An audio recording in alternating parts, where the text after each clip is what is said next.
জানা গেল পবিত্র ঈদ উল ফিতরের দিন। আন্তর্জাতিক জ্যোতির্বিদদের গণনা অনুযায়ী এবছর 30টি রোজা হতে পারে। ফলে সৌদি আরব সহ তার পার্শ্ববর্তী দেশগুলোতে ঈদ হবে বুধবার, অর্থাৎ 10 এপ্রিল। সে অনুযায়ী বাংলাদেশে তার পরদিন অর্থাৎ 11 এপ্রিল ঈদ হওয়ার সম্ভাবনা রয়েছে। আর জানাচ্ছেন সহকর্মী SI রাজ। বিদায়ের পথে পবিত্র রমজান মাস।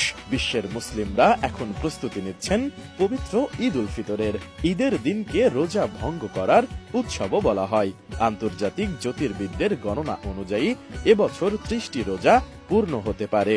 ফলে সৌদি আরব সহ তার পার্শ্ববর্তী দেশগুলোতে বুধবার পবিত্র ঈদ উল ফিতর অনুষ্ঠিত হবে।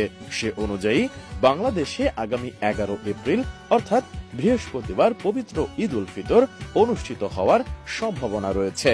কারণ নিয়ম অনুযায়ী সৌদি আরবে যেদিন ঈদ পালিত হয় তার পরের দিন বাংলাদেশে ঈদ হয়।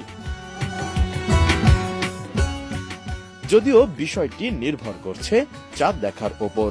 চাঁদ দেখার মধ্য দিয়ে ইসলামিক ক্যালেন্ডারের 10ম মাস শাওয়ালের শুরু হয়। চন্দ্র মাস 29 বা 30 দিনের হয়ে থাকে, যে কারণে পবিত্র ঈদের তারিখ জানার জন্য মুসলমানদের সাধারণত ঈদের আগের রাত পর্যন্ত অপেক্ষা করতে হয়। সোমবার অর্থাৎ 8 এপ্রিল মধ্যপ্রাচ্যের দেশগুলোতে 29তম রোজা পালন করা হবে। ওই দিন শাওয়াল মাসের চাঁদ দেখার জন্য নাগরিকদের প্রতি আহ্বান জানিয়েছে সৌদি আরব সহ অন্যান্য দেশ।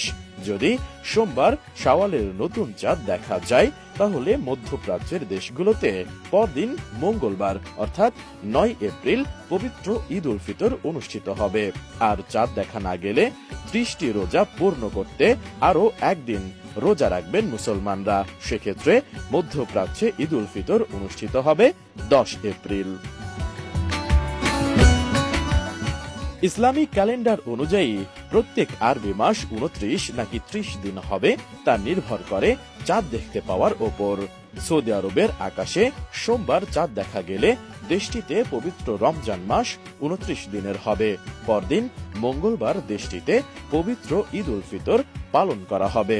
আর যদি চাঁদ দেখা না যায় তাহলে তার পরের দিন অর্থাৎ বুধবার দেশটিতে ঈদ উল ফিতর অনুষ্ঠিত হবে। সাধারণত মধ্যপ্রাচ্যের দেশগুলোতে ঈদ অনুষ্ঠিত হওয়ার পরদিন বাংলাদেশ ও এশিয়ার অন্যান্য দেশে ঈদ উদযাপন করা হয়। আর বাংলাদেশের আবহাওয়া অধিদপ্তরও বলেছে এবছর বাংলাদেশে রমজান মাস 30 দিনের হতে পারে।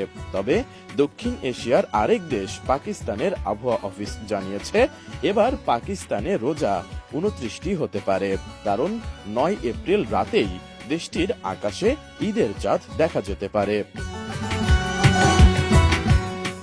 এর আগে 11 মার্চ পাকিস্তানে পবিত্র রমজান মাসের চাঁদ দেখা গিয়েছিল এবং পরদিন পবিত্র মাসের প্রথম দিন বা প্রথম রোজা পালিত হয়। সুতরাং পাকিস্তানিরা 29 দিন রোজা পালন করবে যদি পিএমডির পূর্বাভাস সত্য হয়। SI রাজ, ATN নিউজ।